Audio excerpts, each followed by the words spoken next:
If you have an emotionally sensitive teen with ADHD who shuts down a lot, you might feel like you've tried everything. You've tried study tips, planners, timers, new routines, motivational talks, gentle reminders, even changing your tone so you don't set them off. But the shutdowns still happen. And it's easy to think, is this a motivation problem, a learning problem? Am I missing something? While any of these are certainly contributors, here's a piece that many parents never consider. A shutdown isn't just an emotional response, it's also physical.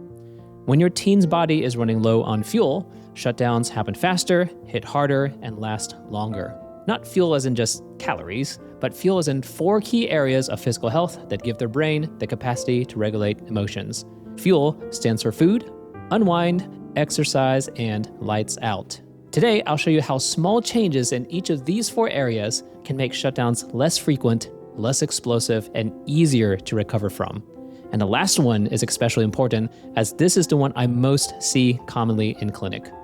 My name is Dr. Michael Chayati, aka Dr. Michael, and I'm a pediatrician helping parents of emotionally sensitive, easily overwhelmed teens with ADHD rebuild connection through simple, science-backed frameworks. So let's get started. Before we break down each letter, I want you to have a simple mental map of the big picture. Imagine your teen is on a road trip towards handling school and life with more confidence and independence. Like any road trip, there are 3 things that determine how smooth the journey feels. The destination is their motivation and purpose. The vehicle is their brain and body, that is, their physical and mental health, which gives them capacity. Their driving skills is their executive functioning, which is their ability to learn and self-manage. Today, we're zooming in on their vehicle, particularly their physical health, using FUEL. Because even the best driver with a remarkable destination cannot function when their vehicle's low on fuel. These 4 physical factors don't explain every shutdown, but when they're off, shutdowns happen faster, hit harder, and last longer. Think of your teen like a phone at 20% battery. When the battery is low, everything feels harder, whether it's managing stress, being flexible, regulating emotions, or starting tasks. Fuel is the indicator of what could be draining that battery. And to keep this from feeling overwhelming, our goal is progress, not perfection. Each area could be a whole video series on its own, but today, we're just going to pick one place to start. So let's begin with a time of day that is most vulnerable for many ADHD teens. Number 1, F equals food. For a lot of emotionally sensitive teens with ADHD, the most fragile moment of the day is right after school. Their brain has spent hours holding in emotions, paying attention, following directions, managing friendships, masking frustration. By 3 p.m., their fuel tank is close to empty. From a medical standpoint, ADHD brains are more sensitive to fast changes in blood sugar, not necessarily dangerous lows, but rather dips after long stretches without real healthy food. And that's why so many families see after-school meltdowns. So here's one small, actionable step. Within 15 minutes of getting home, offer a healthy snack. For example, apple with peanut butter, cheese and whole grain crackers, a Greek yogurt with berries, hummus with pita or carrots. You don't need to be an expert on nutrition.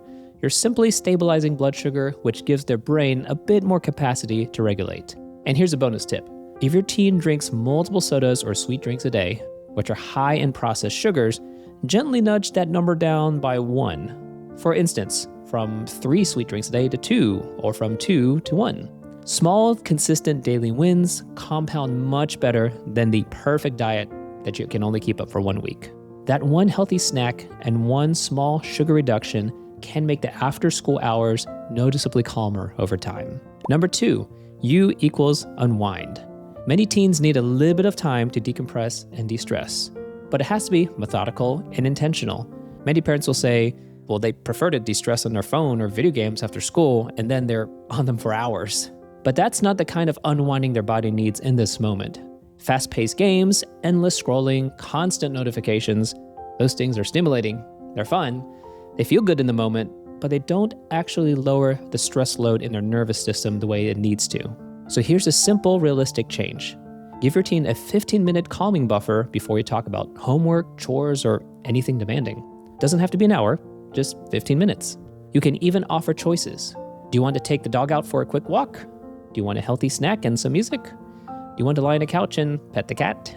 Want to doodle and draw for a few minutes? The key is gentle, low demand, low stimulation activities. 15 minutes is usually just enough time for the emotional part of the brain to cool down, but not long enough for the entire afternoon to disappear. Next, let's look at movement. Number 3, E equals exercise. Now, when many parents hear the word exercise, they immediately picture intense workouts, gym memberships, travel sports, structured routines, time they absolutely don't have. But ADHD brains respond best to short bursts of movement, especially right before a mentally demanding task. You don't need a full workout, you just need 3 to 5 minutes. And here's what that might look like before homework. Hey, before we sit down, let's do 3 minutes of movement. Examples are a quick lap around the block, going up and down one flight of stairs a few times, doing jumping jacks in the living room, a short dance break to one song, walking the dog around the yard. And that's it. Those few minutes can reset dopamine, boost alertness, and make it easier to start. You may discover that 5 minutes of movement does more good than 50 minutes of nagging ever could. Food steadies the tank, unwind cools the engine, exercise nudges the brain into I'm ready to focus mode. And now we arrive at the most overlooked factor of all. Number 4, L equals lights out. This is the one I see constantly in clinic. Most teens need somewhere between 8 to 10 hours of sleep a night, but many are only getting 5 or 6.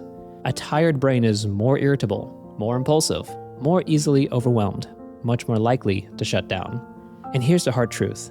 No script, no planner, no perfect reminder strategy can fully override a chronically sleep-deprived brain.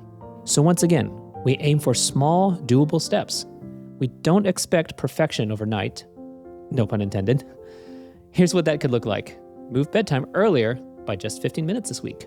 And a bonus tip. Have a relaxing wind-down period without electronics 30 minutes before bedtime.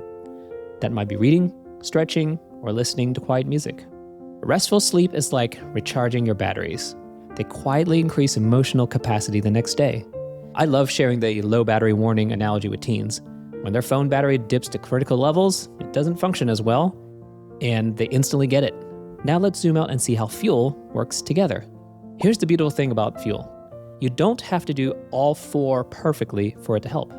Be creative with it, and they can actually synergize. A quick walk with the dog after school? That's unwind plus exercise. Healthy snack while listening to calming music? That's food plus unwind. Once again, progress over perfection. For many teens and parents, any long-term habit change can be incredibly difficult. You're not trying to build a perfect lifestyle all at once. You're removing a few hidden physical roadblocks, so your teen's brain has a better chance to do what it's already capable of. Now you may be thinking, this all sounds great, but how do I get my teen to agree to these changes without me constantly reminding them for more things they have to do? Totally understandable. Here's the strategy. Offer choices, not commands. During a calm moment, you might say, I learned something today that actually explains why afternoons feel so hard sometimes.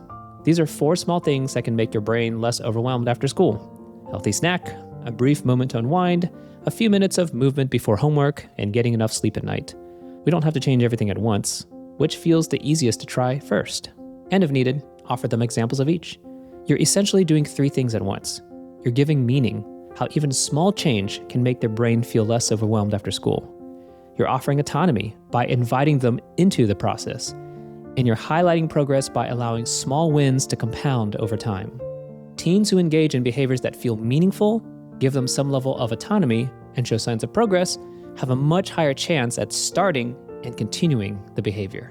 One final important piece, and that is the home environment. Your teen will struggle if they are the only one trying to change. Think about the last time you tried to eat healthier or exercise more. It was so much easier when someone else was doing it with you, and so much harder when everyone around you kept their old habits. Teens are no different. Even small signs that the family is shifting with them can make these changes feel less like punishment and more like teamwork. That might look like everyone having a balanced snack together after school instead of the usual less healthy choices. Going on a family walk a few times a week to unwind, exercise, and reconnect. Having a wind down period where all devices are off, that applies to parents too, at least some nights. You don't have to be perfect. You just want your teen to feel we're in this together. Here's one final tip. Make it fun. Brainstorm with your teen so that they feel happy about their choice. Here's what you can do starting today. Pick one area of F.U.E.L, food, unwind, exercise, or lights out, and choose one tiny change from that area. Invite your teen into it with a simple question.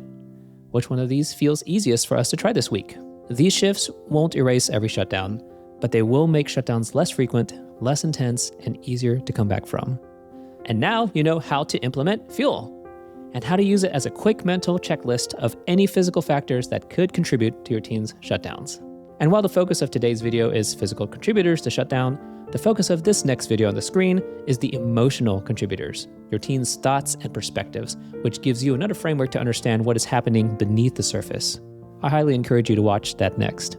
So stay hopeful, stay connected, because connection is everything.